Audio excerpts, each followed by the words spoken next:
Dear students, now we are going to learn third model in accounts of life insurance companies in ASO.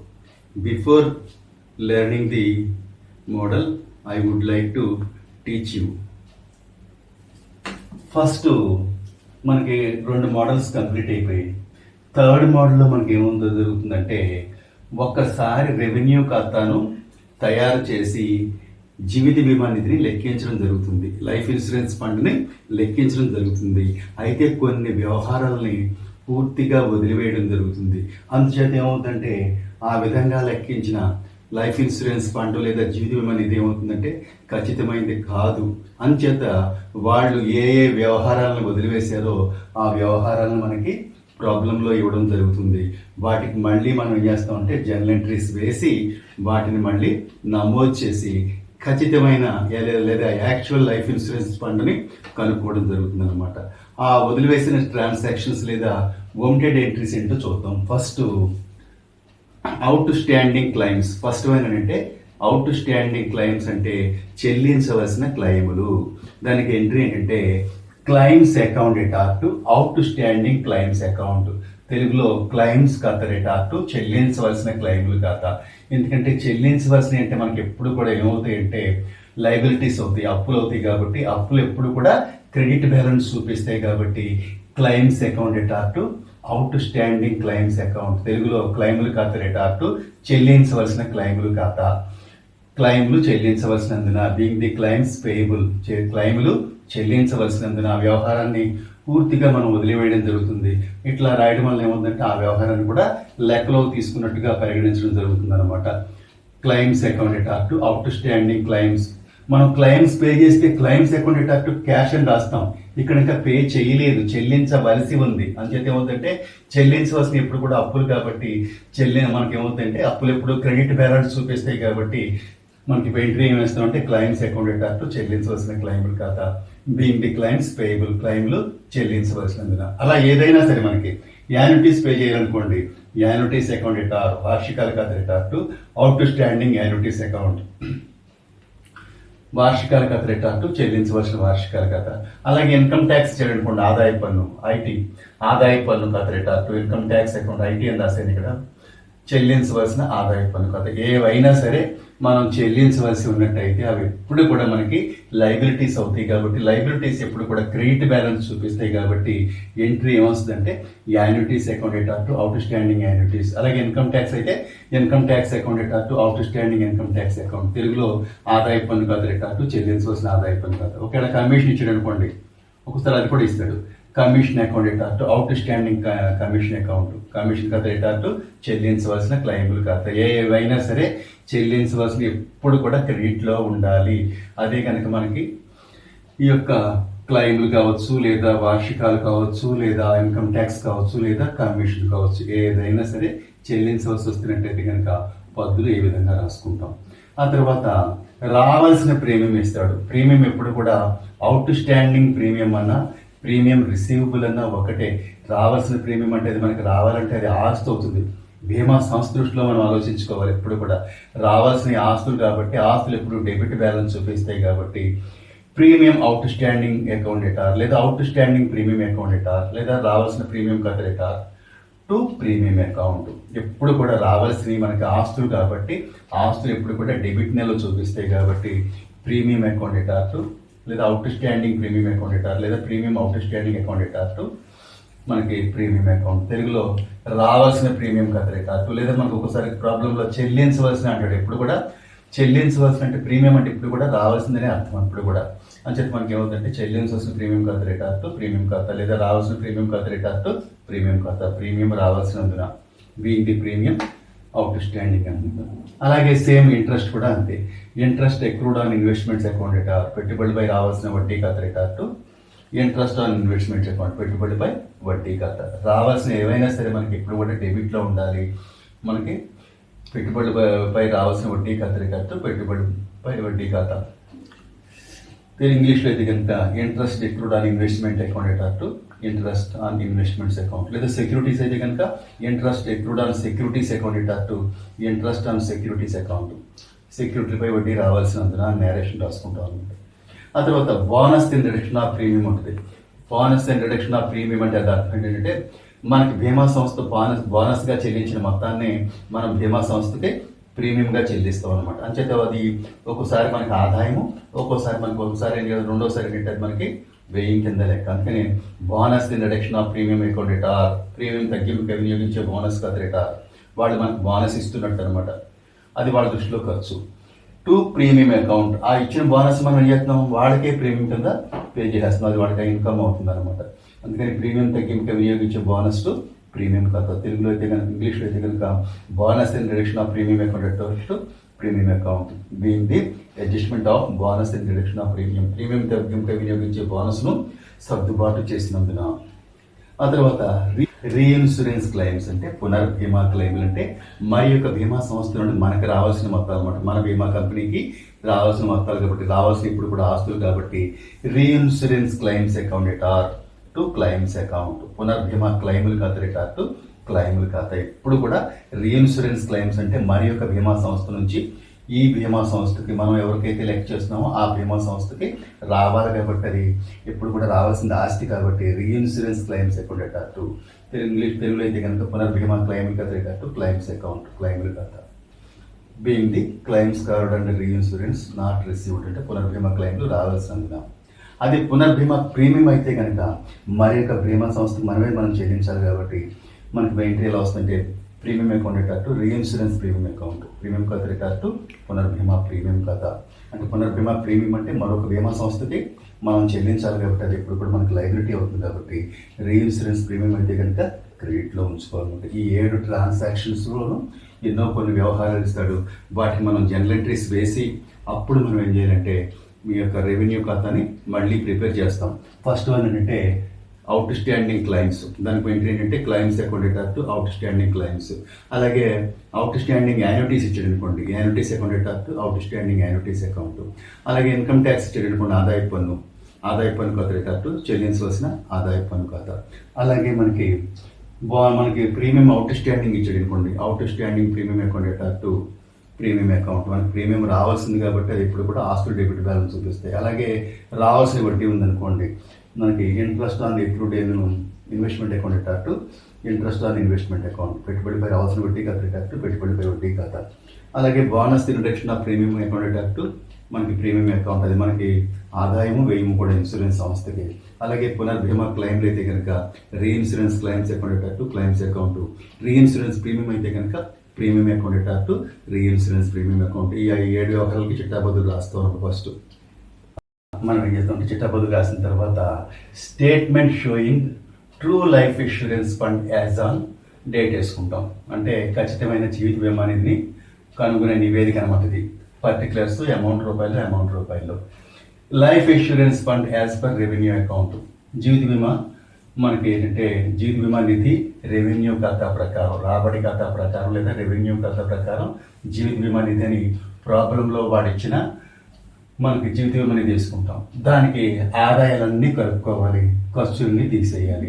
ఆదాయాలు ఏంటంటే out standing premiums, రావాల్సిన premium అంటే చెల్లించవలసిన premium మనకి ఎలా ఇస్తాడు కాబట్టి, కానీ ఎప్పుడు కూడా ప్రీమియం రావాల్సిందే కదా. అలాగే bonus in reduction of premium తగ్గింపుకి వినియోగించిన బోనస్. అలాగే మనకి ఈ యొక్క పెట్టుబడిపై రావాల్సిన వడ్డీ. అలాగే రీఇన్సూరెన్స్ క్లెయిమ్స్, ఇవన్నీ కూడా ఆదాయాలు కాబట్టి వీటిని మనం రావాల్సినవి కాబట్టి ఆస్తులు అవుతాయి కాబట్టి వీటిని కలుపుతాం. చెల్లించవలసిన ఇప్పుడు తీసేస్తాం. అవుట్ స్టాండింగ్ క్లెయిమ్స్, చెల్లించవలసిన క్లెయిమ్లు. అవుట్ స్టాండింగ్ యాన్యుటీస్, చెల్లించవలసిన వార్షికాలు. అవుట్ స్టాండింగ్ ఇన్కమ్ ట్యాక్స్, చెల్లించవలసిన ఆదాయ పన్ను. అవుట్ స్టాండింగ్ కమిషన్, చెల్లించవలసిన కమిషను. దాంతోపాటు bonus in reduction of premium ఎప్పుడు కూడా అది ఇన్సూరెన్స్ సంస్థకి ఒకసారి ఆదాయం ఒకసారి వ్యయం కాబట్టి 2 చోట్ల కూడా వస్తుంది ప్రీమియం తగ్గింపుకి వినియోగించే బోనస్. అలాగే రీఇన్సూరెన్స్ ప్రీమియం, పునర్బీమా ప్రీమియము అవన్నీ మనం మైనస్లో చేసుకుంటాం. ఈ టోటల్ చేసుకుని మనకి ఇవన్నీ టోటల్ చేస్తే ఒక 10 లక్షలు వచ్చింది అనుకోండి, ఇవన్నీ టోటల్ చేస్తే ఒక 8 లక్షలు వచ్చింది అనుకోండి. ఇప్పుడు 10 లక్షల నుంచి 8 లక్షలు తీసేస్తే దీన్ని ఏమంటారంటే కరెక్ట్ లైఫ్ ఇన్సూరెన్స్ ఫండ్ లేదా యాక్చువల్ లైఫ్ ఇన్సూరెన్స్ ఫండ్, ఖచ్చితమైన జీవిత బీమా నిధి నిల్వ. అంటే ఇవన్నిటిని కూడా మనం లెక్కలో తీసుకున్న తర్వాత, ఈ వ్యవహారాలన్నింటినీ లెక్కలోకి తీసుకున్న తర్వాత మనకు వచ్చిన ఆన్సర్ అనమాట ఇది. అంచేత ఇవన్నీ తీసుకోకుండా మనకి ఫస్ట్ని ఇది చేసేయమంటారు మనకి. అంచేత ఇవన్నిటిని మనం ఎంట్రీ చేసి ఇలా మనం కొత్త రెవెన్యూ ఖాతాను తయారు చేసుకోవాలన్నమాట. ఇందులో ఎప్పుడు కూడా మనకి రావాల్సిన ఆస్తులు ఆదాయాలు అవుతాయి కాబట్టి మనం ఇందులో మనం చేస్తూ ఉంటే యాడ్ చేసుకుంటాం. మనం చెల్లించవలసిన అన్నీ కూడా లెస్ చేస్తే అప్పుడు కరెక్ట్ లైఫ్ ఇన్సూరెన్స్ ఫండ్ వస్తుందన్నమాట. So dear students, now we're going to solve the 13th problem in accounts of life insurance companies in ASO. అయితే ఇది థర్డ్ మోడల్లో first problem. Before solving the problem I wish to read it. Best LIC prepared its revenue account for the year ended 31st March 2011. The insurance fund as per the revenue account is 1,70,10,000. However, it was observed later that the following items were not taken into the preparation of revenue account. You are required to pass journal entries and find out correct life policy fund. First point, interest accrued on investments 2,34,000 and income tax on this interest 63,000. Premium accrued 1,96,800. Bonus utilized in reduction of premium 40,500. Claims accepted but not yet paid 1,04,400. Claims covered under reinsurance 39,000. In Telugu, on 31st March 2011, 31/3/11తో అంతమయ్యే సంవత్సరానికి best LIC revenue ఖాతాను తయారు చేసింది. దాని ప్రకారం బీమా నిధి నిల్వ 1,70,10,000. అయితే revenue ఖాతా తయారు చేసినప్పుడు క్రింది అంశాలను లెక్కలోకి తీసుకోలేదని తర్వాత గమనించారు. మీరు చిట్టాపద్దులు రాసి ఖచ్చితమైన బీమా పాలసీ నిధిని కనుగొనండి. పెట్టుబడులపై సంచిత వడ్డీ 2,34,000. దీనిపై అంచనా వేసిన ఆదాయ పన్ను 63,000. రావాల్సిన ప్రీమియం 1,96,800. ప్రీమియం తగ్గింపుగా వినియోగించే బోనస్ 40,500.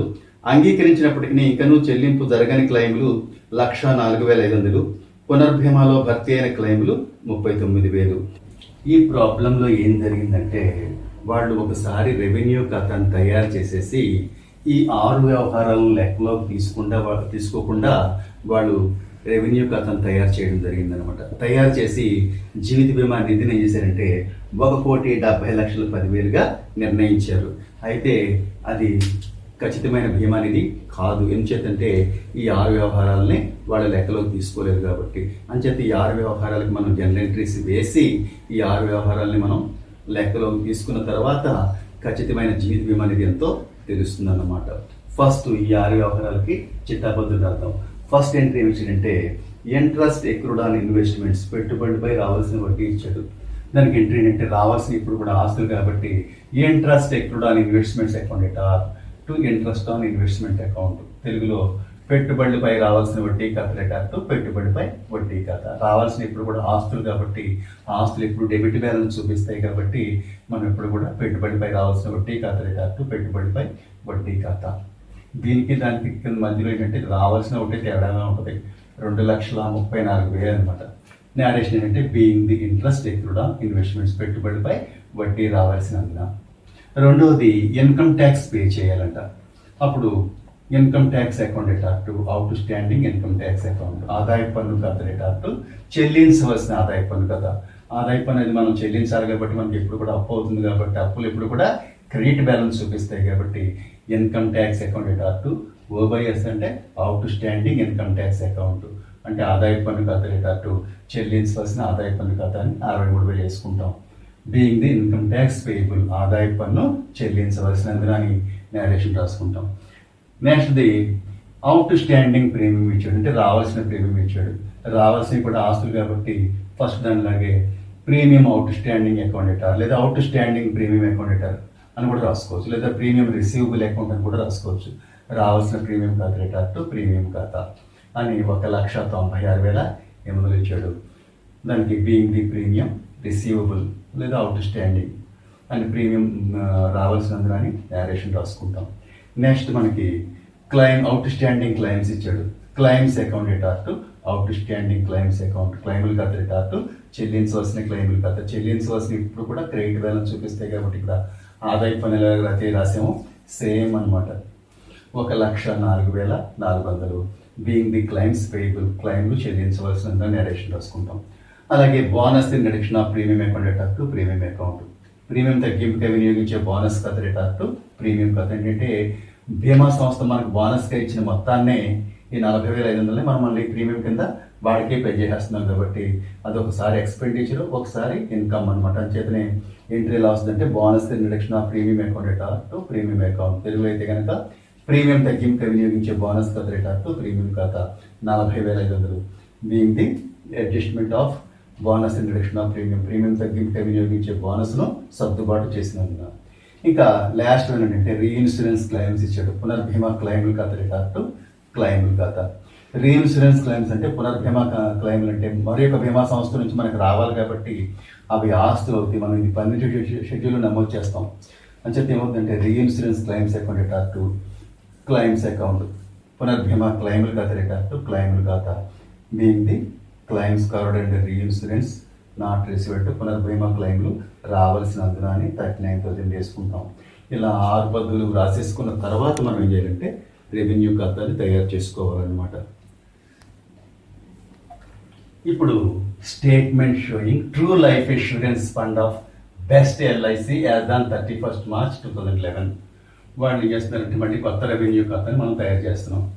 ఇది ఒక స్టేట్మెంట్ అనమాట. పర్టికులర్స్ అమౌంట్ రూపాయలు. Life insurance fund as per revenue account. రాబడి ఖాతా ప్రకారం జీవిత బీమా అనేది 1,70,10,000. ఆ తర్వాత ఫస్ట్ మనకి ఇంట్రెస్ట్ ఎక్రూడ్ ఆన్ ఇన్వెస్ట్మెంట్స్, పెట్టుబడులపై రావాల్సిన వడ్డీ మనకు ఆదాయం కాబట్టి ఇది కలుపుతాం. అలాగే అవుట్ స్టాండింగ్ ప్రీమియం, రావాల్సిన ప్రీమియం ఉంది కాబట్టి దాన్ని కూడా మనం కలుపుతాం. అవుట్ స్టాండింగ్ ప్రీమియం అన్న రావాల్సిన ప్రీమియం అయినా ఒకటే.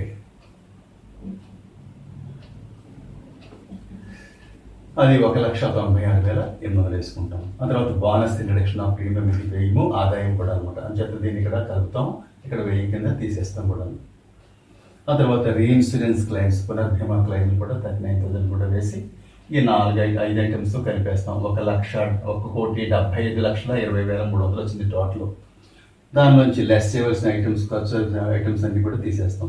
అవుట్ స్టాండింగ్ క్లెయిమ్స్, చెల్లించవలసిన క్లెయిమ్లు 1,40,400. అలాగే అవుట్ స్టాండింగ్ ఇన్కమ్ ట్యాక్స్, చెల్లించవలసిన ఆదాయ పన్ను 63,000.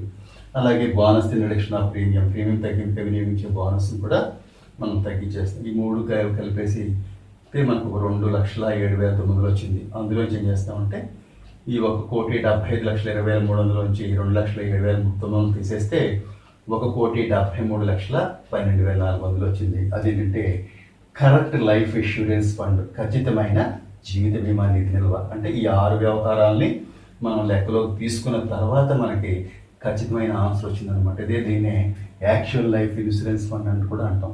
వాస్తవ జీవిత బీమా నిధి అని కూడా అనవచ్చు అనమాట.